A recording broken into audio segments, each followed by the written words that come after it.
Not until Jesus says, "Depart from me into eternal fire," that the hideous, really obscene idea that is also eternal fire, adopted very strongly by Islam, of torturing the dead forever is introduced. So the New Testament is commonly thought of as meeker and milder than the Old, but it's not. It's much nastier.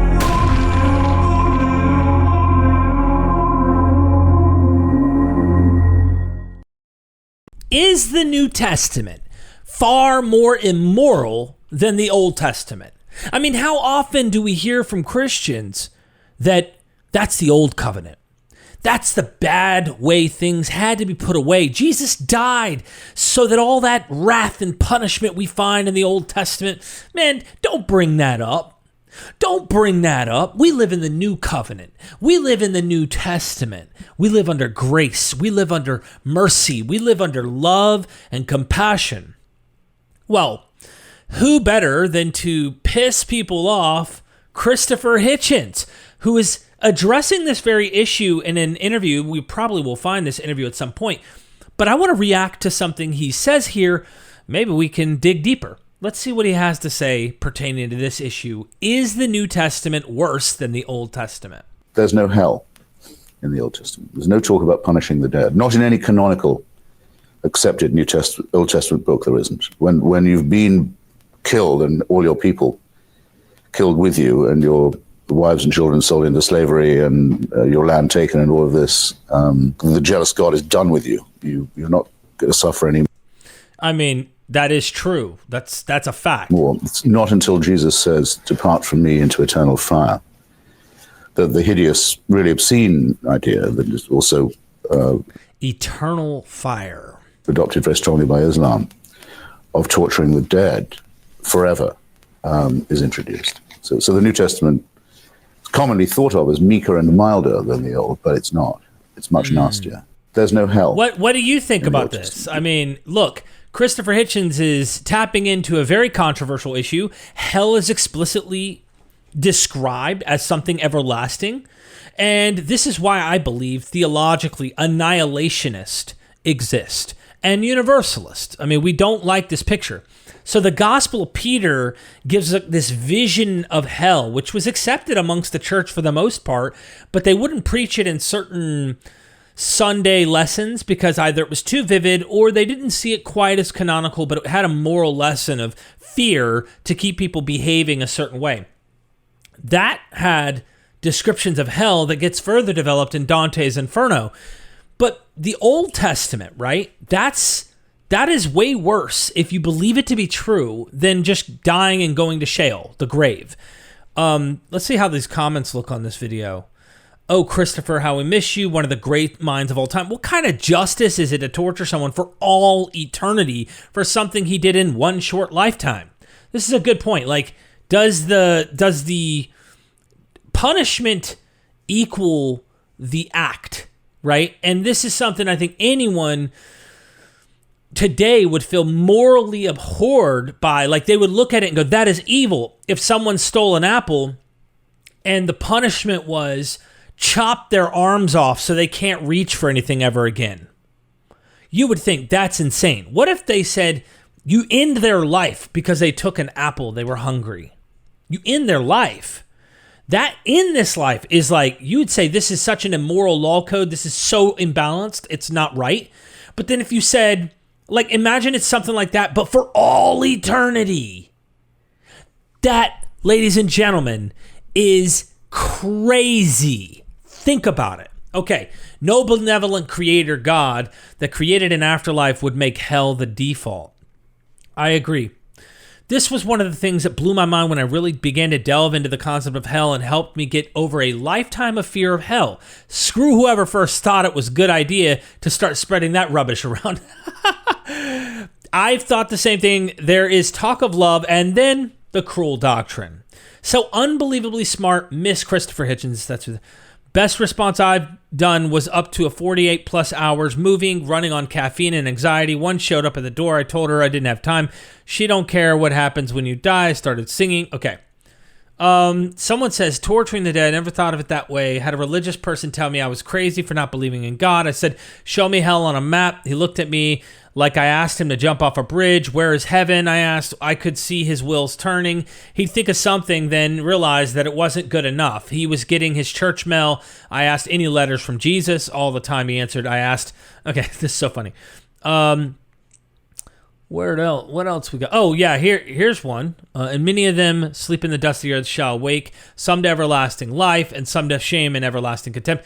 That's a late text. This is post-exilic, clearly Hellenistic period, Book of Daniel. And you are going to get developments of hell from Persian Zoroastrianism and likely Greek ideas. But even then, you go back to Homer, it doesn't develop this eternal conscious torment development till later. Homer, the Mesopotamian underworld, I mean, there's all sorts of stuff that just clearly isn't found in the Old Testament that the New Testament develops. It's an evolving thing. Like Mesopotamian Urkala and the Greek Hades, these are places where everyone went, good and bad. And not everyone is tortured or everyone's not tortured. They didn't have these same compartments that we describe in hell. And you even get kind of a hint potentially at Abraham's bosom in the New Testament about some of this stuff. But what does he say? So he says, that's Daniel 12, that this is Old Testament. Yes, you could argue, but even then, it's the latest, greatest, right? So you're finding the latest possible example. Here's another one. If I ascend up into heaven, thou art there. If I make my bed in hell, behold, thou art there. Right? This is clearly King James Version. If I make my bed in Sheol, you are there. The point of this is God's omnipresence, not punishment. Sheol here just means the grave or the underworld. Like, this is not hell or eternal conscious torment, and that it's saying even there God's presence is not excluded. Nothing suggests fire, torment, or eternal judgment in this context. Let's see. Can you find out the limits of the Almighty? They are higher than heaven. What can you do? Deeper than Sheol. What can you know? That's clearly not talking about it's like a spatial distance between the underworld and heaven. And they did have spatial differences, but nothing about punishment here. Nothing about anything to do with that. Let's see. It is also clearly a place of suffering, right? Jonah 2:2. That's like the worst text I could imagine you go to.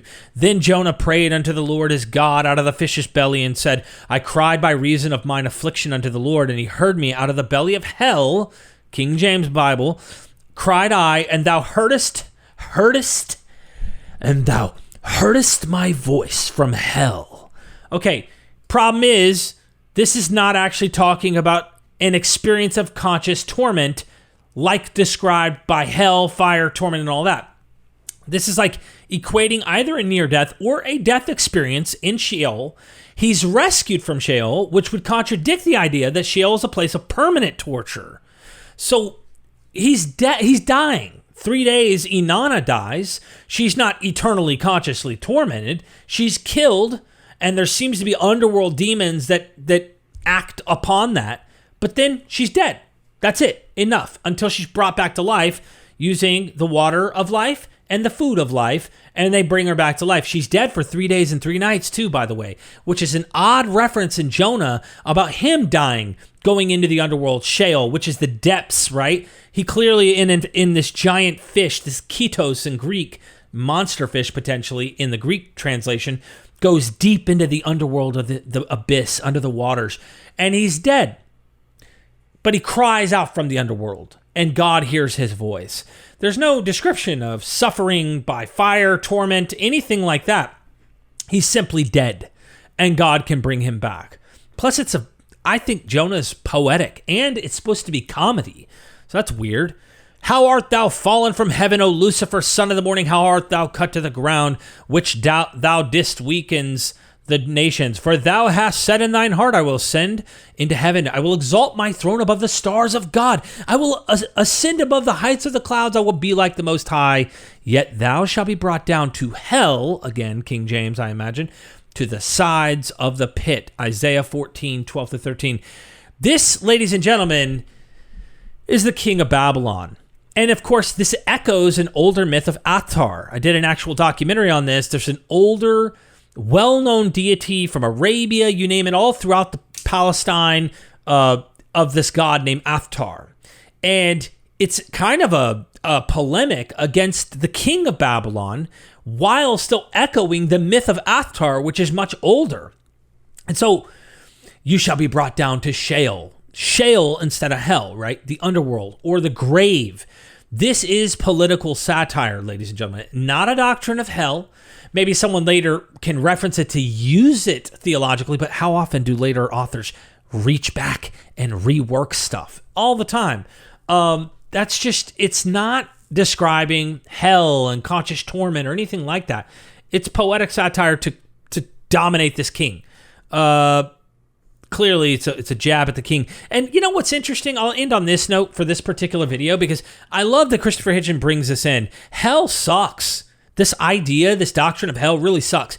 But when you look at this political satire and you go back and dig into the Mesopotamian kings, you find that one of the kings, off the top of my head, I just did a documentary on this because it's many kings that actually do it later, but one of them is infamous in history for claiming divinity for himself while he was alive. And this, sometime in the late 3rd millennium BCE, I believe, this king who did this, and then all hell breaks loose and their kingdom is destroyed, so they blame him for this kind of hubris, this I will be like God, I will be God. This poetry and this political jabbing of the king who claimed to be divine, ascending up, is also being kind of hinted at in Genesis 1 through 11. With Adam and Eve being like God, trying to be like God, well, kick them out, make them come down, humble them, because they're crossing the boundaries of mortals to try and become immortals, and they're not supposed to. Kings in Mesopotamia did this, but also the Tower of Babel, which the ziggurat, no doubt, hints at the same thing. There is no hell in the Old Testament. At best, you get hints at an everlasting something in Daniel, and of course, non-canonical materials that are attributed to Old Testament. So Christopher Hitchens, spot on. I think the doctrine of hell is terrible.